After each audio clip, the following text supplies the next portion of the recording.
OK, Alex, let's make a decision now. I've got to head off to my parents' place for the weekend, and we'll need our 2 new flatmates to move in soon. Who do we have again? Mauro, Spring, Katia, Lucy, and that lovely girl from Turkey. What was her name? Aziza. I think she's my first choice. She seemed very mature. She did, didn't she? She also said she'd shared a house in Istanbul for 2 years before she came here, so she knows what flatting is all about. That's true. While you were on the phone, I had a talk to her about her part-time job as a telephone counsellor for the Turkish community. It sounds quite steady and well enough paid, so she won't have any problems with the rent, unlike our old flatmate, Tina. Who would you choose next? How about a guy? I don't know. Neither of them was that impressive. I mean, Mauro from Mexico was a party animal. Remember, he only found our place because he knew there was a certain nightclub nearby. And Spring seemed spoilt to me. He told me that his father in Hong Kong paid all his parking and speeding fines, and he ate out at restaurants almost every night. I doubt he's got any idea how to cook. That leaves us with Katia and Lucy then. And I found Katia rather shy. We hardly know anything about her. I think she's the strong, silent type. But while you were showing Mauro around, I had a chat to her. She's in her 3rd year of environmental engineering. Really? She's going to be an engineer?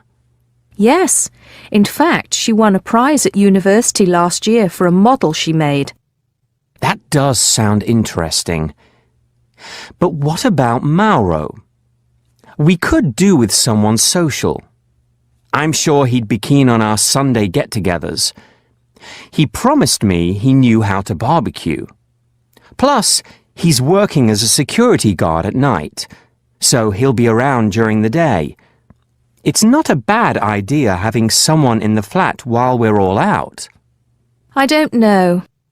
If he works night shift, he might sleep during the day. This year, I'll need to practice the piano here in the mornings for my performance course. It's likely my music would disturb him. That's a fair point. Before you listen to the rest of the conversation, you have 30 seconds to read questions 6 to 10.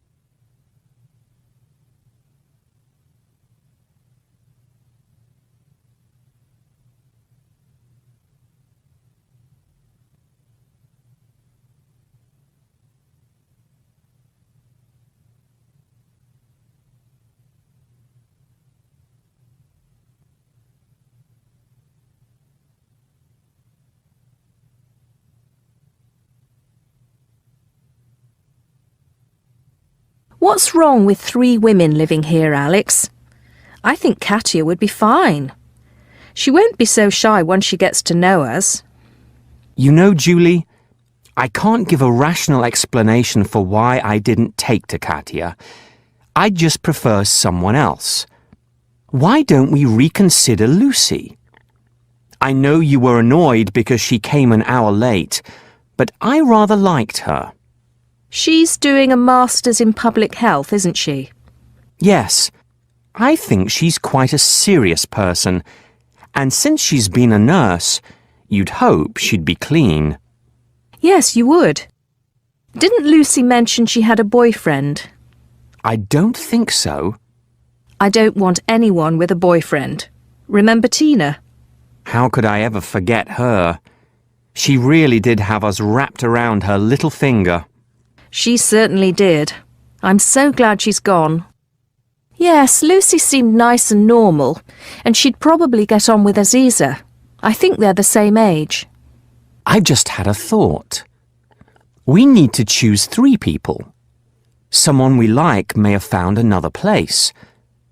I love our flat, but it's some distance from the city and not everyone likes an old building. So who should we have? How about Aziza and Lucy and Mauro as reserve? I agree with your top two, but I think Katia should be back up. I'll call Aziza and Lucy. And if one of them has made another commitment, we'll think again. That is the end of part 1. You now have 1 minute to check your answers to part 1.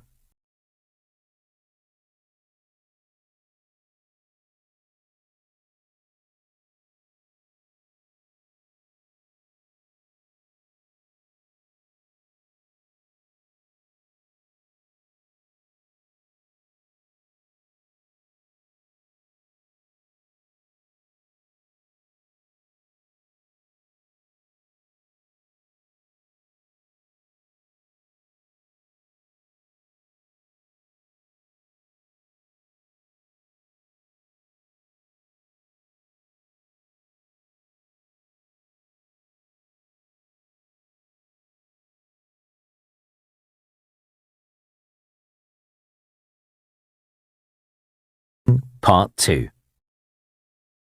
You will hear a woman giving part of a workshop on garden design. Before you listen, you have 30 seconds to read questions 11 to 14.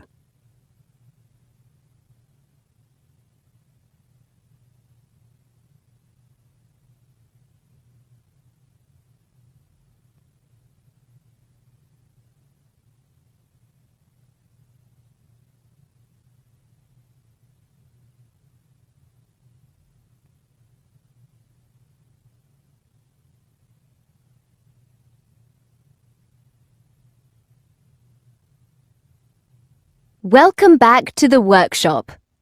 In this part, we're going to look at making a veranda garden. These days, few people can afford to live in a house with a garden, but we can all create a tranquil space on a balcony or veranda. It has long been my belief that a veranda garden softens the sharp lines of the urban environment. Greenery, blossom and fruit, which attract birds and insects, bring us closer to nature. If well designed, its mood changes with each season, and it may reflect Japanese spiritual traditions that help us feel at peace. Of course, everyone's needs are different. Perhaps you'd like more privacy, or to conceal an unsightly building next door. Perhaps there's too much glare from the setting sun. In these instances, fast-growing plants in strategic places will be your main ambition. One client of mine, whose husband was blind, chose scented plants for their veranda garden. He sat out there every night, delighting in the fragrances. Another client of mine opted for an area of raked gravel, with one large ornamental rock reminiscent of a famous temple garden in Kyoto. From a more practical perspective, a low-maintenance veranda garden will increase the value of your property. You may be surprised to know that around the world there's a movement in big cities for roof, terrace and veranda gardens, so buyers won't be put off by your creativity at all. But on to our design. I'm assuming your veranda is about 1.8 meters deep and 4.5 meters wide. If it's larger than this, all the better. If it's smaller, you'll need to plan more carefully, foregoing some features. It doesn't matter which floor of the building you're on, but if you've got a view, you might consider how tall particular plants grow. The handout I've given you details a range of plant characteristics. For example, a loquat tree grows to 6 meters, but an azalea bush only reaches 3. Loquats bear fruit as well, which you might like to eat, or you might find a chore to pick up and dispose of. In my design, I've chosen a Japanese maple as the centerpiece, since I love the way its foliage changes color in autumn. In a large pot, a maple will grow to about 4 meters. The garden design I'm going to show you is quite high maintenance at the start. I'd say you'd have to spend 3 hours a week tending it. But after a year or so, it virtually takes care of itself. Before you listen to the rest of the talk, you have 30 seconds to read questions 15 to 20.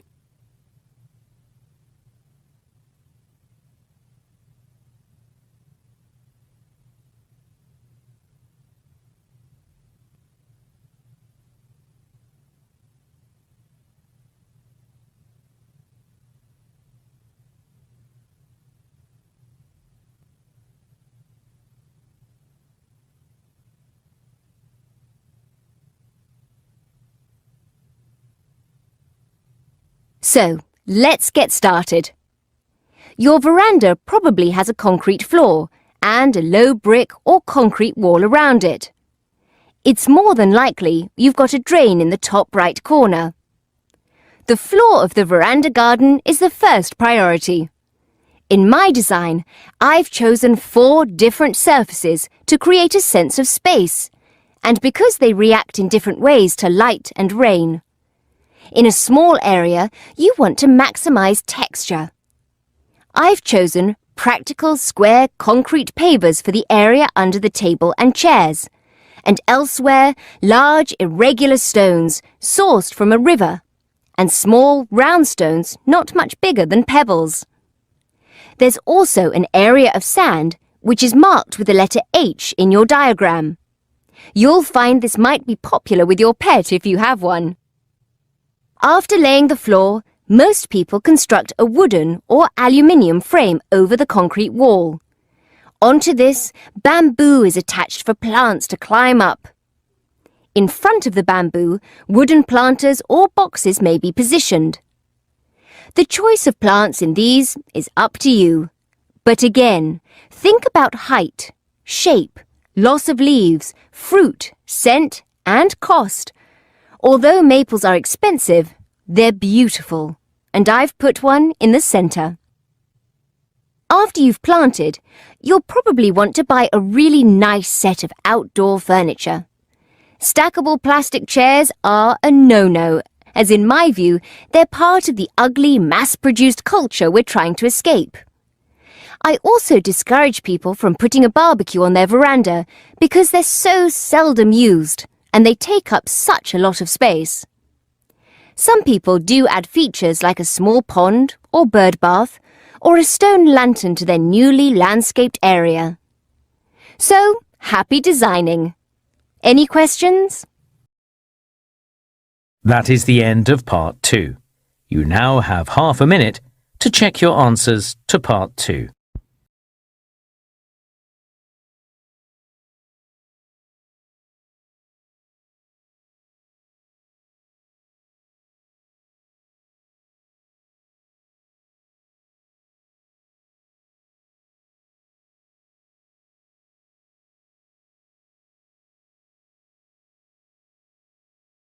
Part 3. You will hear 2 students discussing an essay they are writing together about architecture. Before you listen, you have 30 seconds to read questions 21 to 25.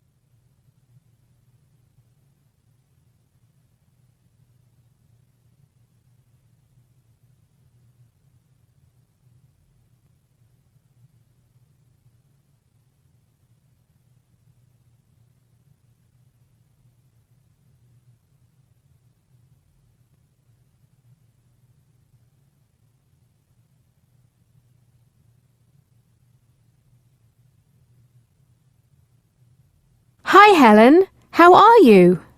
I'm actually pretty excited about the research I've been doing. I've found out heaps about Art Deco architecture in New Zealand. While all the major cities there have pockets of Art Deco, it seems that Napier, a small city on the east coast of the North Island, is considered one of the world's purest Art Deco enclaves. There are so many examples of the style still visible today. Really? I've been concentrating on Bandung, which is in central Java in Indonesia. It is also a major Art Deco city. Unfortunately, it hasn't been preserved so well, and in the race to modernise, many marvellous buildings have gone under the wrecker's ball. How do you think we should structure our essay? Should we write about New Zealand first or Indonesia? Art Deco appeared in Bandung in the 1920s, but from what I've read, it didn't make it to Napier until much later. If we choose a chronological scheme, then Indonesia would go first, but I'm in favour of writing our essay using thematic similarities and differences. That's a good idea. Let's identify what the two cities have in common. From what I've discovered, in both places, Art Deco architects combined a new European aesthetic with native elements. Yes, they did. In New Zealand, Maori motifs were used as decoration. The Maoris are the indigenous people who lived in New Zealand before it became a British colony. There's a sort of spiral symbol called a koru, and there are zigzags, like patterns from Maori weaving, both of which were incorporated into Art Deco buildings. There's a bank in the middle of the city and an old headquarters for a tobacco company, both with gorgeous carved stucco facades that utilise these motifs. Indonesia was also a colony, a Dutch colony. I understand almost all of the architects in the Art Deco period were Dutch, and as you said, they were influenced by a new aesthetic in Europe, but they were also affected by native architectural styles. At ITB, the famous technical institute in Bandung, there are Art Deco roofs that imitate traditional Javanese mosque or temple roofs. That's interesting. I know that the city of Napier was rebuilt in 1931 after a massive earthquake, and since people wanted the town to feel like an optimistic new place, they chose Art Deco for many of their buildings. But I've no idea why Bandung has so much of the style. I was quite puzzled about the prevalence of Art Deco myself. After fossicking in the library in some old journals, I learnt that there was a plan that never eventuated to move the capital from Jakarta to Bandung, so lots of public buildings were commissioned around the same time, the early 1920s. That's curious. I thought the majority of the famous Art Deco buildings in Bandung were large hotels or private houses. I think the split is 50-50. Private and public. Certainly the campus of ITB was enlarged then. College education for the rich expanded in the 1920s, and the local tourist industry was taking off as well. You're right, we've got tourism to thank for the grand Art Deco hotels like the Savoy and the Pranger, built in the late 20s and early 30s. Photos of the foyer and ballroom of the Pranger are so romantic. Before you listen to the rest of the conversation, you have 30 seconds to read questions 26 to 30.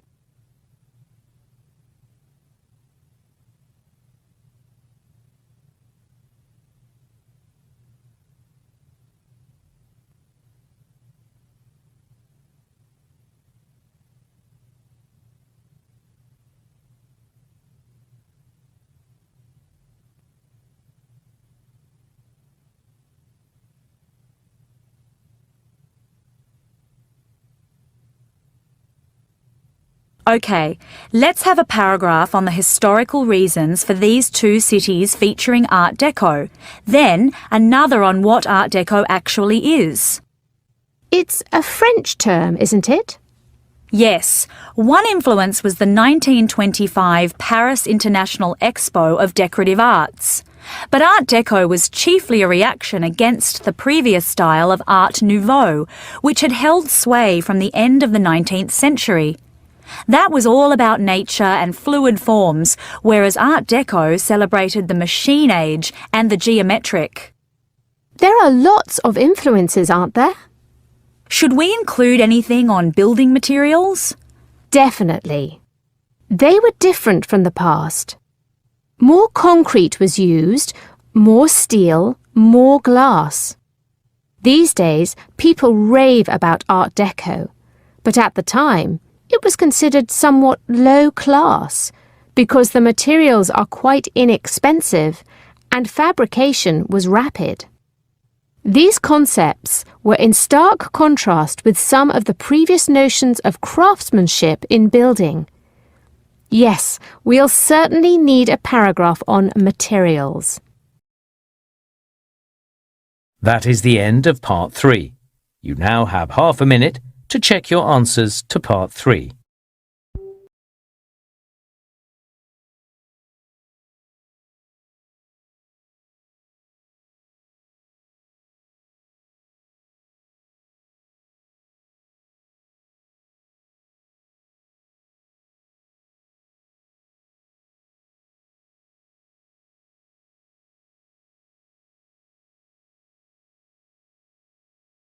Listening, Part 4.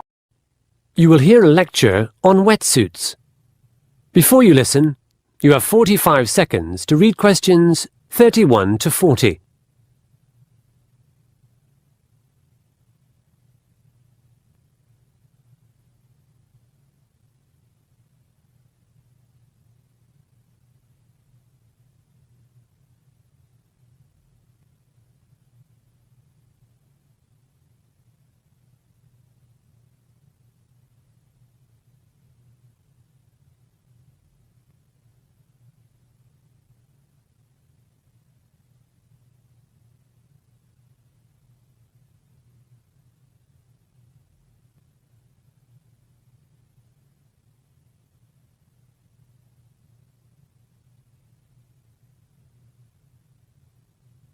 Welcome to the Monday Design Forum.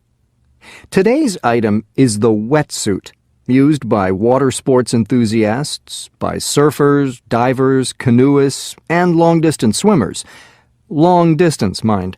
I'll tell you about the great swimsuit debate a little later.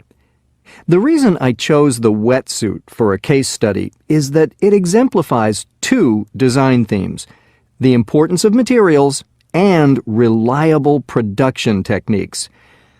I may not look the sporty type, but I've been diving for 20 years. In that time, I've had 8 wetsuits. Like much else after 1945, technology has just kept on changing. My first wetsuit was French and very expensive. It was made entirely from sponge rubber. It looked great, but it was horrible to get into and out of, and it weighed a ton. In general, first-generation wetsuits were liable to rip when being removed and were rather heavy. Pretty soon, I swapped my Pesh Spore for a lighter neoprene version. So, what's neoprene? It's a synthetic material considerably lighter than rubber. It's still spongy because it contains tiny bubbles of nitrogen gas.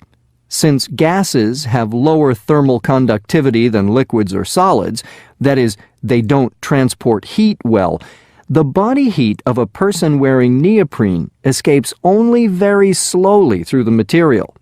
This means that a diver in a neoprene suit stays warmer longer than one in a suit made from rubber.